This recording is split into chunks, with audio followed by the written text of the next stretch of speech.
Santapan Harian Senin 21 April 2025. Inilah program Santapan Harian, sebuah program yang mengajak Anda menelusuri isi Alkitab, agar Anda menemukan makna firman Tuhan sesuai dengan konteksnya. Santapan Harian tertuju bagi Anda yang ingin memiliki kehidupan rohani yang segar, kuat, dan sigap. Hari ini kita akan membaca Lukas pasalnya yang ke-24 ayat 13 hingga ayatnya yang ke-35. Sebelumnya, mari kita berdoa. Betapa kami mencintai firman-Mu ya Allah, dan di saat ini, di dalam dekapan lembut kasih-Mu Kristus, kami siap mendengarkan sabda-Mu. Amin. Lukas 24 ayat 13-35. Pada hari itu juga dua orang dari murid-murid Yesus pergi ke sebuah kampung bernama Emmaus yang terletak kira-kira 11 km dari Yerusalem. Dan mereka bercakap-cakap tentang segala sesuatu yang telah terjadi. Ketika mereka sedang bercakap-cakap dan bertukar pikiran, Yesus sendiri mendekati mereka lalu berjalan bersama mereka. Namun ada sesuatu yang menghalangi mata mereka sehingga mereka tidak dapat mengenal Dia. Yesus berkata kepada mereka, "Apakah yang kamu percakapkan sementara kamu berjalan?" Lalu berhentilah mereka dengan muka muram. Seorang dari mereka namanya Kleopas menjawabnya, "Apakah engkau satu-satunya orang asing di Yerusalem yang tidak tahu apa yang terjadi di situ pada hari-hari ini?" Katanya kepada mereka, "Apakah itu?" Jawab mereka, "Apa yang terjadi dengan Yesus orang Nazaret? Dia seorang nabi yang berkuasa dalam pekerjaan dan perkataan di hadapan Allah dan seluruh bangsa kami. Namun imam-imam kepala dan pemimpin-pemimpin kami telah menyerahkan dia untuk dihukum mati dan mereka telah menyalibkannya.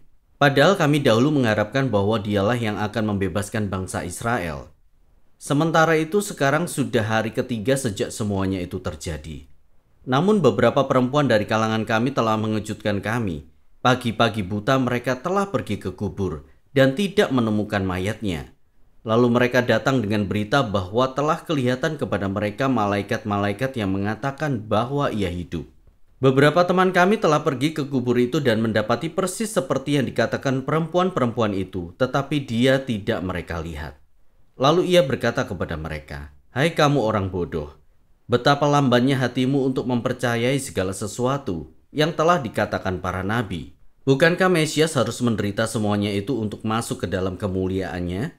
Lalu ia menjelaskan kepada mereka apa yang tertulis tentang dia dalam seluruh kitab suci, mulai dari kitab-kitab Musa dan segala kitab nabi-nabi. Mereka mendekati kampung yang mereka tuju, lalu ia berbuat seolah-olah hendak meneruskan perjalanannya. Namun mereka sangat mendesaknya, katanya, "Tinggallah bersama kami, sebab hari telah menjelang malam dan matahari hampir terbenam." Lalu masuklah ia untuk tinggal bersama mereka. Waktu ia duduk makan dengan mereka, ia mengambil roti, mengucap syukur lalu memecah-mecahkannya dan memberikannya kepada mereka. Ketika itu terbukalah mata mereka dan mereka pun mengenal dia, tetapi ia lenyap dari tengah-tengah mereka. Kata mereka seorang kepada yang lain, "Bukankah hati kita berkobar-kobar ketika ia berbicara dengan kita di tengah jalan dan ketika ia menerangkan kitab suci kepada kita?" Lalu bangkitlah mereka dan terus kembali ke Yerusalem. Di situ mereka mendapati ke-11 rasul itu dan orang-orang yang ada bersama mereka sedang berkumpul. Kata mereka itu, "Sesungguhnya Tuhan telah bangkit dan telah menampakkan diri kepada Simon." Lalu kedua orang itu pun menceritakan apa yang terjadi di tengah jalan dan bagaimana mereka mengenali dia pada waktu ia memecah-mecahkan roti.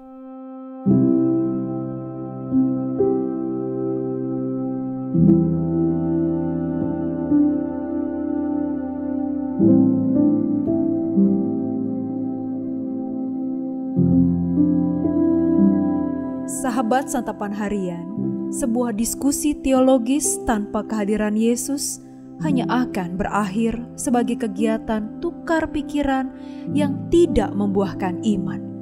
Itulah yang kita amati dari percakapan antara dua murid Yesus dalam perjalanan mereka ke Emmaus. Intelektualitas tinggi bukanlah tanda pasti dari iman yang murni. Hati yang berkobar-kobar juga tidak selalu mencirikan spiritualitas sejati. Dibutuhkan campur tangan Tuhan secara aktif agar manusia dapat beriman kepadanya.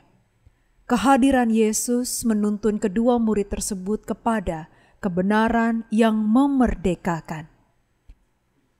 Ketika ia lenyap dari tengah-tengah mereka, iman yang sejati telah mekar. Berapa banyak pengetahuan agama yang kita butuhkan supaya iman kita mulai bertunas?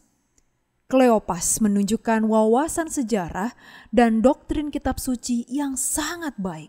Tetapi Yesus menegur dirinya karena ia lamban untuk beriman. Imannya baru mengalami akselerasi setelah Yesus membawanya ke dalam pengalaman perjamuan kudus. Ia menyingkapkan pribadinya yang agung melalui pengalaman sederhana itu. Mari kita berfokus pada perjamuan kudus. Allah berkenan memberi nutrisi bagi iman kita. Maka hendaknya mulut rohani kita terbuka ketika roti perjamuan dipecah-pecah dan cawan-cawan anggur dibagikan. Tuhan sendiri berkata, "Sebab dagingku benar-benar makanan dan darahku benar-benar minuman." Dalam ritual perjamuan kudus di gereja, Yesus menyatakan pribadinya kepada kita. Untuk seketika, aula tempat kita berdiri menjadi sebuah reuni di hadirat Allah. Bila Allah telah membawa kita masuk ke dalam persekutuan dengannya, apakah kita masih perlu berdiskusi tentang Dia? Syukur, Allah senantiasa sabar menghadapi pertanyaan-pertanyaan diskusi kita. Ia rela berdiri di depan pintu dan menunggu kita bergabung. Marilah, hendaklah kita tidak berlamban-lamban untuk segera percaya akan Dia dan menyambut panggilannya dalam hidup kita. Saat Dia mengetuk hati kita, untuk kita bergerak di ladangnya pun, majulah.